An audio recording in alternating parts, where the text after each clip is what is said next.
Bonjour, bonjour, j'espère que ça va bien. Bienvenue sur Nice Opportunity. Si tu n'es pas encore abonné, eh bien, je t'invite à t'abonner, active la cloche notification et partage autour de toi, ça fait toujours plaisir.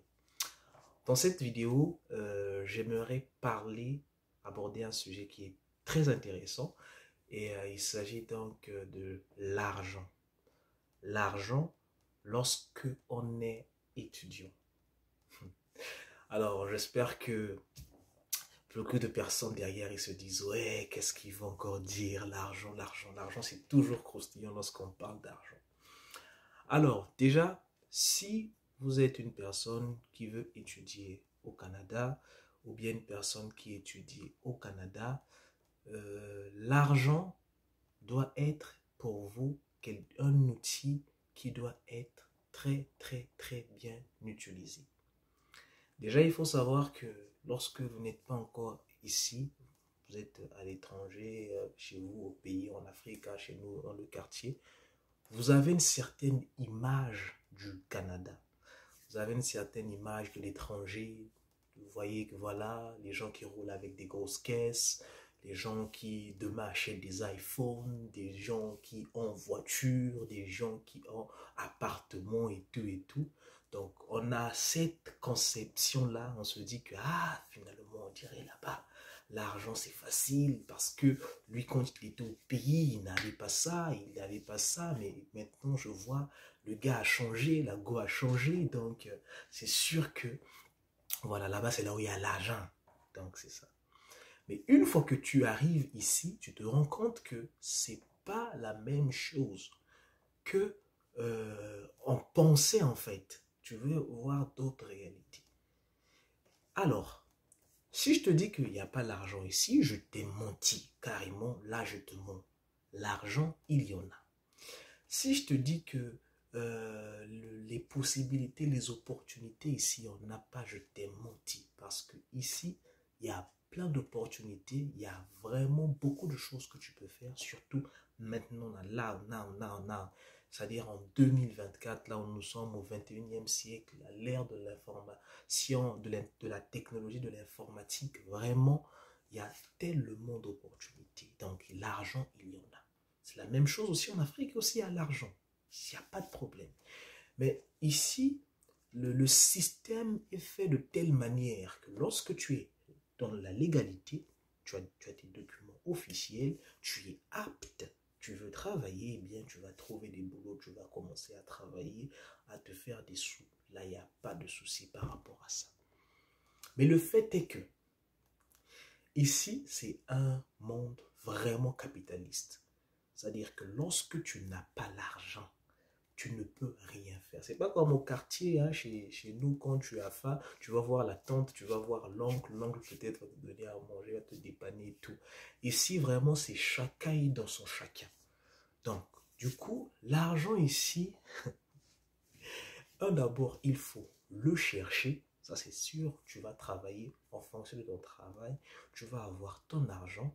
Et quand tu auras ton argent, tu vas subvenir à tes besoins. Tu vas acheter des choses si tu veux. Tu vas payer ta maison. Tu vas payer ton loyer. Tout dépendra d'abord de combien tu vas gagner.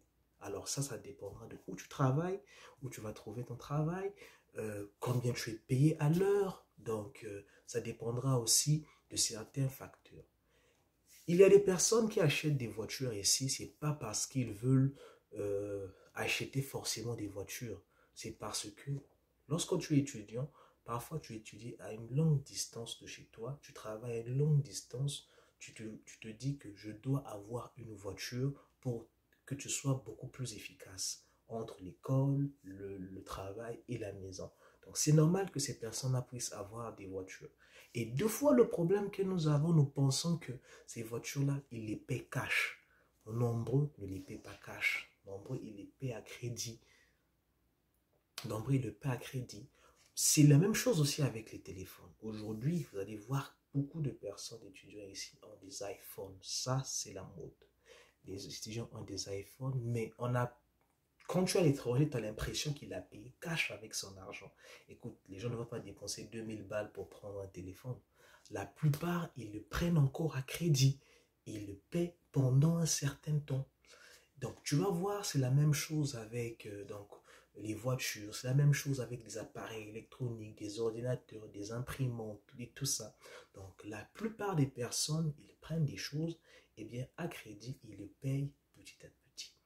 Alors, là où l'argent est important, cet instrument-là que je te parle, c'est quoi? Eh bien, il faut savoir le contrôler. Parce que c'est vrai que nous sommes dans une société ici où tu peux prendre du crédit, tu peux avoir, c'est-à-dire de l'argent pour pouvoir acheter un bien qui va d'abord te permettre de fonctionner, hein, d'accord? Après, de pouvoir payer de façon périodique avec ton salaire et tout ça là. Oui, tout ça là, c'est bien. Mais il ne faut pas rentrer dans ce joug-là très sucré et qui va te donner le diabète plus tard. C'est là maintenant qu'il faut contrôler, surtout lorsqu'on est étudiant, il faut contrôler en fait ses envies, ses dépenses. Le cas de figure que j'ai donné par exemple pour la voiture, j'ai dit que les personnes qui prennent des voitures à crédit, ils ne le font pas volontairement. C'est vrai qu'il y en a d'autres qui le font pour le matu vie. Il y en a. D'autres ne le font pas volontairement. Mais ici, lorsque tu es étudiant, par exemple, tu peux te, te donner, c'est-à-dire les moyens de réduire tes dépenses, telles que prendre une maison qui est proche de ton lieu de travail, proche de l'école ou proche des deux. D'accord? Comme ça, tu réduis en tout cas tes distances et tu pourras prendre le bus parce que même marcher actuellement, il fait -15. C'est chaud, hein, marcher pendant l'hiver, c'est pas aussi simple que ça. Donc voilà, les iPhones par exemple, tu n'as pas forcément besoin de prendre un crédit pour avoir un téléphone de dernière occasion, de dernière génération. Donc, il y a des personnes qui ont leurs iPhones parce qu'ils aiment avoir des iPhones, ils veulent se faire plaisir. Mais il y a des personnes qui les ont pour le matu aussi. Donc, lorsque tu maîtrises bien cet outil, l'argent ici, tu pourras savoir les dépenses que tu dois faire, que tu ne dois pas faire, et tu sauras exactement ce qui est bien et intéressant pour toi. Donc, ce qu'on voit, il faut savoir que ici sur place, il y a des réalités qui sont propres au sur place et chacun fait les choses en fonction de ses réalités. Mais toi qui me suis, il faut que tu puisses avoir un contrôle sur l'argent parce qu'il pourra te rendre libre ici si tu le contrôles bien, ou bien il pourra te rendre enchaîné avec des dettes qui ne vont jamais finir. Alors, voilà un peu ce que j'avais à dire sur cette vidéo-là. J'ai fait un peu le tour. Si tu as quelque chose peut-être de façon spécifique que tu aimerais que je puisse développer, n'hésite pas de me le dire en commentaire. Et si tu as des projets pour arriver ici, eh bien, on t'attend de venir. Si tu es déjà là, eh bien, fonce encore pour pouvoir atteindre tes objectifs. Donc, je te dis à bientôt. Like, partage autour de toi sur My Opportunity. Merci.